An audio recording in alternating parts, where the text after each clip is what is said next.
नमस्कार दोस्तों, स्वागत है आपका study for public service commission में। इंडियन एयरफोर्स के द्वारा अब एक और नोटिफिकेशन रिलीज़ किया गया है। ये जो नोटिफिकेशन रिलीज़ किया गया है ये सिविलियन की पोस्ट के लिए नोटिफिकेशन रिलीज़ किया गया है। और ये नोटिफिकेशन इसलिए भी खास हो जाता है, पहला तो ये ऑफलाइन फॉर्म भरना पड़ेगा आपको, ऑफलाइन फॉर्म भर के इनके जो एड्रेस होगा वहाँ पे सेंड करना होगा। दूसरी खास बात ये है कि एलडीसी यानी कि क्लर्क की पोस्ट निकाली गई है, जो इंडियन एयरफोर्स है उसके भारत में जहाँ जहाँ भी एयर कमांड्स हैं वहाँ सभी पर ये एलडीसी की वैकेंसी निकाली गई है। सो पर्टिकुलर इस वीडियो के अंदर हम कंप्लीट डिटेल जानने वाले हैं। सिविलियन की ये जो पोस्ट निकाली गई है, कितनी नंबर ऑफ वैकेंसी निकाली गई है, कौन कौन सी एयर कमांड्स में ये पोस्ट निकाली गई है, एज क्या रखी गई है, एजुकेशन क्वालिफिकेशन क्या रखी गई है, कौन कौन बच्चा भर सकता है, exam pattern, exam syllabus, selection process, सब कुछ हम ये पर्टिकुलर इस वीडियो के अंदर सारी डिटेल हम जानने वाले हैं।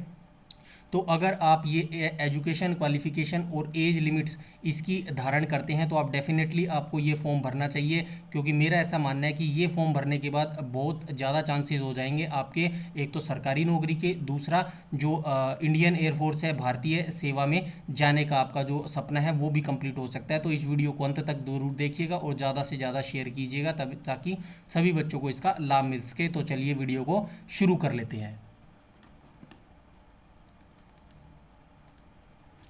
तो यहाँ पे देख लीजिएगा, मैं जो जो मेन पॉइंट्स हैं वो आपको यहाँ पे बताता चलूँगा। उसके बाद यहाँ पे देख लेना, भारतीय वायुसेना इंडियन एयरफोर्स के द्वारा ये नोटिफिकेशन निकाला गया है। डायरेक्ट रिक्रूटमेंट है ऑफ ग्रुप सी की civilian post in Indian air force. Advertisement number है 1/2024। उसके बाद हम थोड़ा सा पढ़ लेते हैं। Application are invited from eligible Indian citizens for the recruitment of following group C civilian post at the various air force station units mentioned below. The eligible candidate may address their application to the concerned station unit. The detail of the post are given below. तो नीचे सारे जितने भी Indian air force के जहाँ जहाँ भारत में commands हैं वो सारों का एड्रेस दिया गया है, साथ में पोस्ट बताई गई है, किस कमांड में कितनी पोस्ट निकली गई है, नंबर ऑफ वैकेंसी बताई गई है, और जो आपकी कैटेगरी है वो कैटेगरी वाइज भी डिस्ट्रीब्यूट कर दिया गया है। तो मैं यहाँ पे आपको सिर्फ हेडक्वार्टर और एयर कमांड बताऊंगा, किस एयर कमांड में कौन सी वैकेंसी निकली है, और टोटल नंबर ऑफ वैकेंसी बताऊंगा। जितनी भी आप कैटेगरी वाइज डिस्ट्रीब्यूट वैकेंसी की गई है वो आप अपनी खुद से देख लेना। तो चलिए स्टार्ट कर लेते हैं। सबसे पहले यहाँ पे देख लेना, headquarter western air command new Delhi के अंदर वैकेंसी निकाली गई है। यहाँ पे देख लेना, ये सारी न्यू दिल्ली के अंदर वैकेंसी निकाली गई हैं। लोअर डिविजनल क्लर्क की यहाँ पे टोटल 4 वैकेंसी है। यहाँ पे एयर स्टेशन श्रीनगर की बात करें तो यहाँ पे देख लेना, लोअर डिविजनल क्लर्क की है 1 वैकेंसी है। यहाँ पे air station Palam new Delhi की बात करें तो एलडीसी की 4 वैकेंसी है। यहाँ पे air officer commanding air force station Ambala की बात करें तो एलडीसी की 2 वैकेंसी हैं। यहाँ पे एयर फोर्स स्टेशन आदमपुर की बात करें तो एलडीसी की 4 वैकेंसी है। इसी तरीके से ये जो वैकेंसी है यहाँ पे काफ़ी सारी वैकेंसी दी गई है। वेस्टर्न कमांड के अंदर ये वैकेंसियाँ निकाली गई हैं सारी, और यहाँ पे टोटल नंबर ऑफ वैकेंसी भी दी गई है। कुछ एक पोस्ट अलग है, बाकी सारी लोअर डिविजनल क्लर्क की है। जैसे कि यहाँ पे देख लेना, पठानकोट पंजाब के अंदर ये जो पोस्ट है हिंदी टाइपिस्ट की भी पोस्ट निकाली गई है। सिविल मैकेनिकल ट्रांसपोर्ट ड्राइवर की भी पोस्ट निकाली गई है, तो ये 2 पोस्ट यहाँ पे निकाली गई है। एयरफोर्स स्टेशन राजौरी की बात करें तो लोअर डिविजनल क्लर्क एलडीसी की पोस्ट निकाली गई है। ये एयरफोर्स स्टेशन सारस्वा उत्तर प्रदेश की बात करें तो हिंदी टाइपिस्ट की पोस्ट निकाली गई। तो ये हर कमांड में अलग अलग डिफरेंट टाइप की वैकेंसी निकाली गई है। स्पेशली यहाँ पे देख लेना, ये western air command new Delhi के अंडर ये इतने सारे आते हैं, और इतने सारों के अंदर ये इतनी वैकेंसी निकाली गई है। वन बाई वन आप आराम से बैठ के पढ़ लीजिएगा। ये नोटिफिकेशन मैं वीडियो के डिस्क्रिप्शन में डाल दूंगा, जो आपको टेलीग्राम पर मिल जाएगा। टेलीग्राम भी आप जरूर से जरूर ज्वाइन कर लीजिएगा। उसके बाद हम देख लेते हैं, हेडक्वार्टर ट्रेनिंग कमांड के अंदर भी वैकेंसियाँ निकाली गई हैं। तो यहाँ पे देख लेना, ट्रेनिंग कमांड यहाँ पे देख लेना, जेसी नगर के अंदर बेंगलुरु के अंदर निकाली गई है। लोअर डिविजनल क्लर्क की और हिंदी टाइपिस्ट की 1 पोस्ट यहाँ पे निकाली गई है। उसके बाद हम आगे आ जाएंगे और यहाँ पे देख लेते हैं, ये बेंगलुरु के अंदर, ये भी बेंगलुरु के अंदर, ये सारी बेंगलुरु के अंडर इतने सारे एयरफोर्स स्टेशन आते हैं। तो इन सभी में ये डिफरेंट टाइप की एलडीसी हिंदी टाइपिस्ट की ये जो वैकेंसी है निकाली गई है। यहाँ पे टोटल नंबर ऑफ वैकेंसी लिखी गई है, तो ये भी आप आराम से देख सकते हैं। उसके बाद हम आ जाएंगे नेक्स्ट एड्रेस पे। ये यहाँ पे पोस्टल एड्रेस भी इनका दिया गया है। उसके बाद हम देख लेते हैं,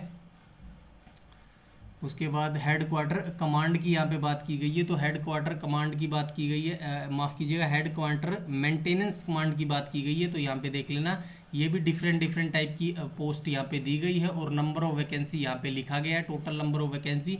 ये पोस्टल एड्रेस दिया गया है मेरे हिसाब से, मुझे लगता है जिस भी एयर कमांड में आप भरना चाहते हैं, मतलब उसका ये एड्रेस दिया गया है, क्योंकि ये ऑफलाइन फॉर्म है, जहाँ का भी आपको डालना है। मतलब जैसे कि यहाँ पे आपको ये दिख रहा है कि यहाँ पे 6 वैकेंसी निकाली गई है वायुसेना नगर नागपुर के अंदर, तो आपको नागपुर का भरना है, तो नागपुर का ही एड्रेस फिल करके उस ऑफलाइन पोस्ट ऑफिस जो भी आपका मतलब जो भी फॉर्म होगा ऑफलाइन, उसके अंदर जहाँ पे भी आपको भेजना है, तो ये सारे यहाँ पे एड्रेस दिए गए हैं।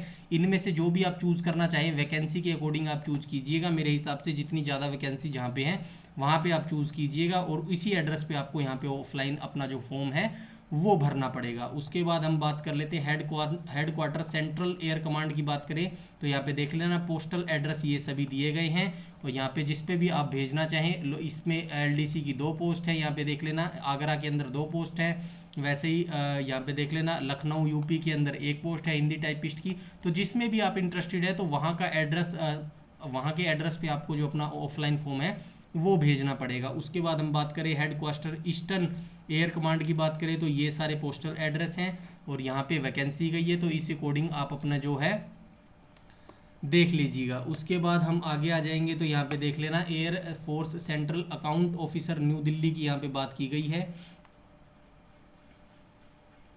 यहाँ पे देख लेना air account officer central account officer new Delhi की बात की गई है। यहाँ पे पोस्ट बताया गया lower divisional clerk, postal address ये यहाँ पे बता दिए गए हैं। उसके बाद हम आज आगे आ जाएंगे, तो यहाँ पे air force station race course new Delhi की बात करें, तो यहाँ पे एड्रेस दिया गया है पोस्टल एड्रेस, और लोअर डिविजनल क्लर्क की भी पोस्ट है, और हिंदी टाइपिस्ट की भी पोस्ट है। टोटल 8 वैकेंसी यहाँ पे निकाली गई है।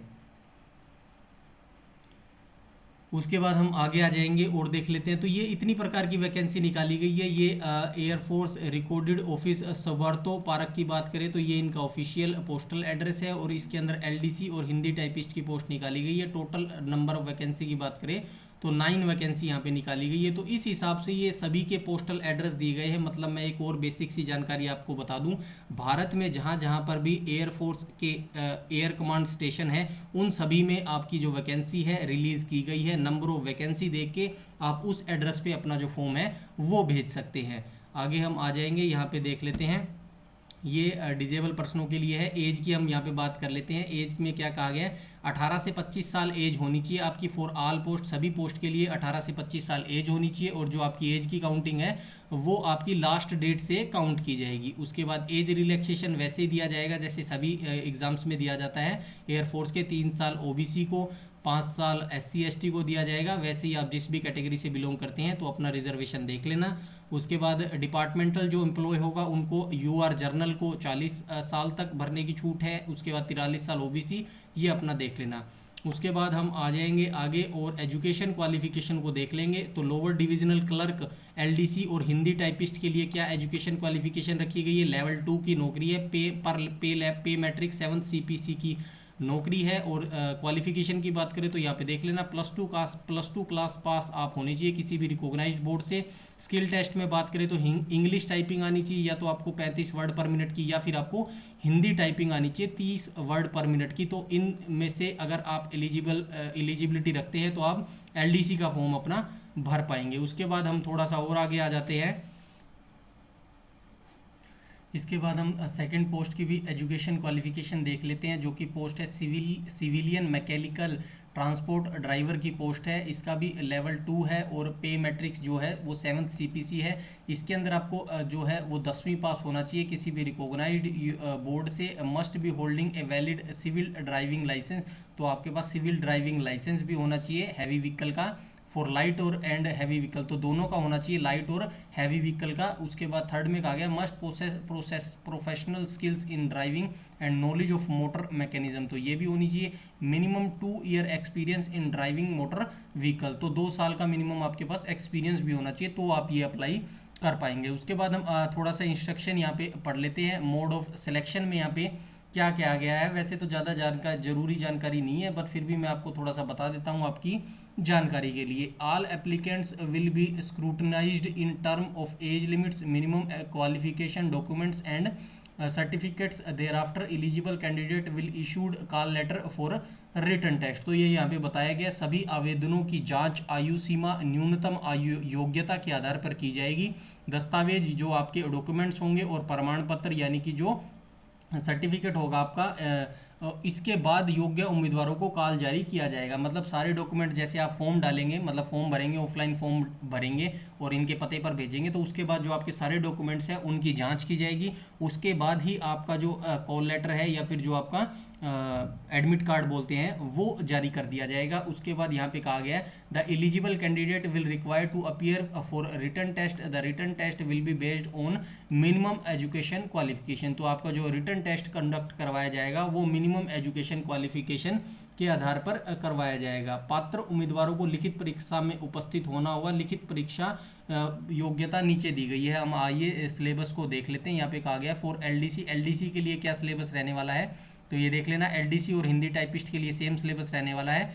जर्नल इंटेलिजेंस रीजनिंग आपसे पूछी जाएगी, इंग्लिश लैंग्वेज आपसे पूछी जाएगी और ये मैथ आपसे पूछा जाएगा, न्यूमेरिकल एप्टीट्यूड, उसके बाद जर्नल अवेयरनेस यानी कि जीके जीएस आपसे पूछी जाएगी। और जो दूसरी पोस्ट है सीएमटीडी यानी कि सिविलियन मैकेनिकल ट्रांसपोर्ट ड्राइवर की जो पोस्ट है उसका सिलेबस भी हम यहाँ पे देख लेते हैं। जर्नल इंटेलिजेंस यानी रीजनिंग पूछी जाएगी, इंग्लिश लैंग्वेज पूछी जाएगी, न्यूमेरिकल एप्टीट्यूड मैथ पूछा जाएगा, जर्नल अवेयरनेस जीके जीएस पूछी जाएगी और ट्रेड पोस्ट रिलेटेड क्वेश्चन पूछे जाएंगे। मतलब जो ड्राइवरी आपकी होती है उससे रिलेटेड भी क्वेश्चन पूछे जाएंगे। उसके बाद कहा गया the question come answer paper will be English and Hindi. तो जो आपका क्वेश्चन पेपर होगा वो हिंदी और इंग्लिश दोनों में आएगा। उसके बाद request number of candidate will shortlist and called for skill physical practical test whenever applicable based on merit category written test. तो ये बताया गया है जो आप रिटन टेस्ट में अंक प्राप्त करेंगे उसी की मेरिट के आधार पर जो आपको स्किल टेस्ट है उसके लिए भेजा जाएगा। उसके बाद बात करें the marking system will be under. तो यहाँ पे कहा गया रिटन टेस्ट जो होगा वो आपका 100% यानी कि 100 मार्क्स का होगा और जो स्किल टेस्ट है, प्रैक्टिकल टेस्ट या फिजिकल टेस्ट है वो ओनली आपका क्वालिफाइंग नेचर का होने वाला है। तो आपका जो सिलेक्शन होगा वो आपके रिटन एग्जाम के बेस पर होने वाला है। Shortlist candidate are to bring original certificate copy of annexure attached with application. तो जो आप अपना एप्लीकेशन फॉर्म भेजेंगे उसके साथ आपको जो ओरिजिनल सर्टिफिकेट है उनकी कॉपीज़ भेजनी है। उसके बाद हम आ जाएंगे आगे और लास्ट डेट यहाँ पे कहा गई है the last date for receipt of application for 30 days from the date of publication of the advertisement. तो ये बताया गया एडवर्टाइजमेंट पब्लिश होने से 30 दिन के भीतर जो आपको अपना जो फॉर्म है वो यहाँ पे भर के इनके पते पर भेज देना है। उसके बाद हम आगे आ जाएंगे और देख लेते हैं क्या कुछ यहाँ पे बताया गया है। ये बताया गया application from duly type in English. तो इंग्लिश या फिर Hindi with recent photograph passport size duly self attested. तो ये बताया गया है जो आपको सेल्फ अटेस्टेड फोटो को सेल्फ अटेस्ट करके यहाँ पे भेजना है फोटोग्राफ, हिंदी या इंग्लिश में आपको लिखना है। ये बताया गया बेसिक सी जानकारी यहाँ पे बताया गया है। Self attested envelope with stamp 10 रुपये की आपके पास सेल्फ वो जो स्टैंप होती है वो 10 रुपये वाली लगानी है। Address should be typed in English और हिंदी में आपको सेपरेटली अलग से टाइप करना होगा। और उसके बाद कहा गया each post should be forwarded application to mention clearly the envelope. तो एनवलप में क्लियरली आपको मेंशन करना पड़ेगा। ये बेसिक सी जानकारी है। यहाँ पे एक और मेन था पॉइंट्स जो मैं आपको बताना चाहता हूँ। एक मिनट थोड़ा सा मैं देख लेता हूँ कहाँ पर था, यहीं कहीं था। हाँ ये रहा। एफ पॉइंट में यहाँ पे कहा गया merely fulfilling the basic selection criteria does not automatically entail a person to be called for test skill practical physical test. तो ये बताया गया है कि ये जो सिलेक्शन का प्रोसेस है ये एयरफोर्स कमांड के पास है। तो आप अगर मिनिमम क्वालिफिकेशन रखते हैं तो इसका मतलब ये नहीं है कि जो आपका एडमिट कार्ड है वो रिलीज़ किया जाएगा। उसके बाद तो ये फॉर्म दिया गया है, यहाँ पे देख लेना। ये परफॉर्मा एप्लीकेशन है। यहाँ पे आपको अपनी फ़ोटो पेस्ट करनी है। यहाँ पे आपको पोस्ट अप्लाई करनी है, किस पोस्ट के लिए आप जा रहे हैं। तो यहाँ पे आपको नाम लिखना है ब्लॉक लेटर्स बड़े अक्षरों में, यहाँ पे फादर नेम, यहाँ पे डेट ऑफ बर्थ। तो ये देख लेना काफ़ी इजी फॉर्म है। यहाँ पे अपने हिसाब से जो जो आपकी एजुकेशन क्वालिफिकेशन और आपकी पर्सनल डिटेल है वो यहाँ पे आपको भर देनी है। यहाँ पे आपको अपना सिग्नेचर करना पड़ेगा। तो आप इस फॉर्म को भर दीजिएगा जैसे ये फॉर्म आता है। और इसको फॉर्म को मैं टेलीग्राम पर भी शेयर कर दूंगा। और काफ़ी अच्छी ये वैकेंसी रहने वाली है, तो आप इसको ज़रूर भरिएगा अगर आप एलिजिबिलिटी इसकी रखते हैं तो। बाकी आप कमेंट सेक्शन में ज़रूर बताइएगा कि आप ये फॉर्म भरने वाले हैं या नहीं भरने वाले। वीडियो अच्छी लगी हो तो लाइक कीजिएगा, शेयर कीजिएगा और चैनल पर पहली बार विजिट कर रहे हैं तो चैनल को सब्सक्राइब कर लीजिएगा और बेल आइकन बटन को टैप कर लीजिएगा ताकि समय पर आपको सारी नोटिफिकेशन मिलती रहे। यूट्यूब में हमें फॉलो करते हैं तो प्लीज़ हमारा टेलीग्राम ग्रुप जरूर से जरूर ज्वाइन कर लीजिएगा। सारी नोटिफिकेशन, सारी अपडेट, सब कुछ वहाँ पर बता दिया जाता है। इस वीडियो में इतना ही, तब तक के लिए धन्यवाद।